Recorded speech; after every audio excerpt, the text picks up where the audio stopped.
All right, I'm out on Lake Manitoba doing some ice fishing. We caught a few walleyes, and the fellas and the gals inside are getting a little hungry. I just stepped outside to make some walleye salad rolls, and I'm gonna show you how to make them right now.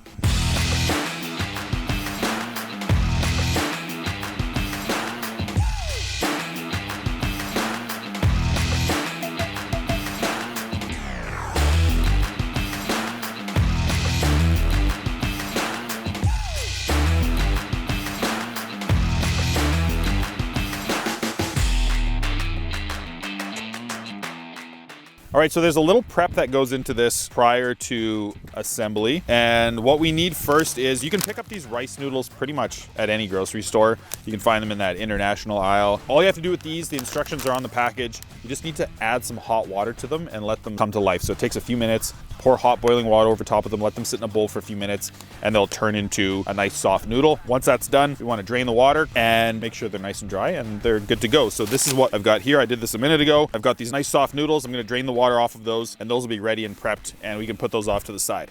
The next step is to make sure that your salad rolls have a little bit of veggie in there. You can get away with just cucumber or just carrot. I like carrot and cucumber in there. So all I did was I took cucumber with a potato peeler and just started peeling strips. I did the same thing with the carrot. We've got these nice ribbons and strips of carrot and cucumber. You can put that together in a couple of seconds. If you're doing this outside, put it in a little bin or in a Ziploc, and it's good to go, and that is ready. The next thing that we need for salad rolls, that is the most important part, is salad. So I've got some romaine style lettuce. The next thing we need is rice paper. Rice paper is the casing that these are all going to sit inside. So I've got a bowl with some boiling water here. All I'm gonna do is take that boiling water, put it into the bowl, and these things will bloom and soften up in just a couple of seconds once they've made contact with the water. So need some of these. Herbs are important in these things, so you can use a Thai basil that adds a lot of amazing flavor. Mint is also very important, so I've got some fresh mint. I also have some fresh cilantro, so I'm going to use cilantro and mint in these ones today. The next thing is, once everything's together, we want to make sure that we have a nice dipping sauce. So a classic sort of dipping sauce is a peanut,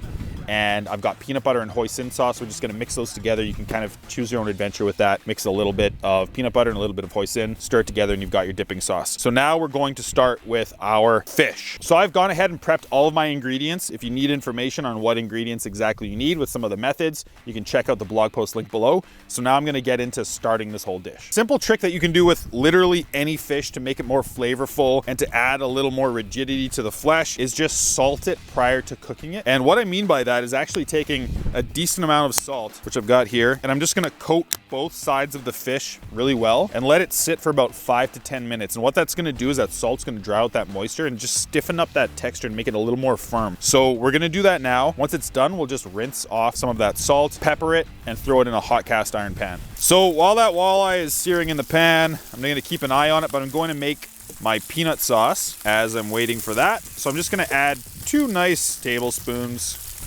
of peanut butter to a bowl. I'm just going to add about equal parts of hoisin sauce I had to peanut butter, so a couple tablespoons. And then all you need to do is mix that around, and it's done. All right, our walleye is done. So I'm just going to remove that from the pan and just set it on my cutting board to cool off a little bit here. Our next big step here is rice paper. So these things are hard and crunchy right now, but all we got to do is let them sit in warm water for just a few seconds, really, and they'll start to soften up. They'll get soft enough through the filling process that we'll be able to just roll them, and they'll stick together really nice and act as a great casing for all of our ingredients. So I'm just going to take my hot water that I have here, in it goes, and like I said, just sort of move it around for a couple of seconds. I'm going to give it about 7 or 8 seconds, pull it out, and it is nice and soft. So I'm just going to spread this out on my cutting board here and start to fill it. So I'm just going to take these large leaves here and start to place them in the middle. The key with fixing all of your ingredients in this thing is to make sure that you set them somewhat in the middle and then favoring to your side.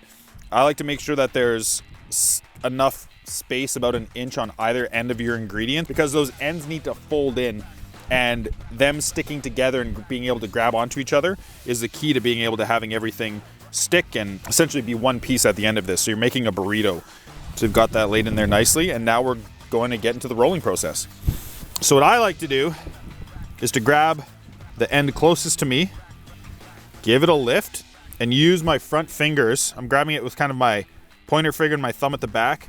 Use my front fingers to pull all the ingredients in and just get a really nice tight roll going on. All right, I've got some hungry people inside the shack. I'm gonna bring these in. Make sure you give these a try. They're super easy to make, very fresh, vibrant flavors in these. For more information on how to make walleye salad rolls, go ahead and check out the blog post link below. I'm gonna give these a try right now.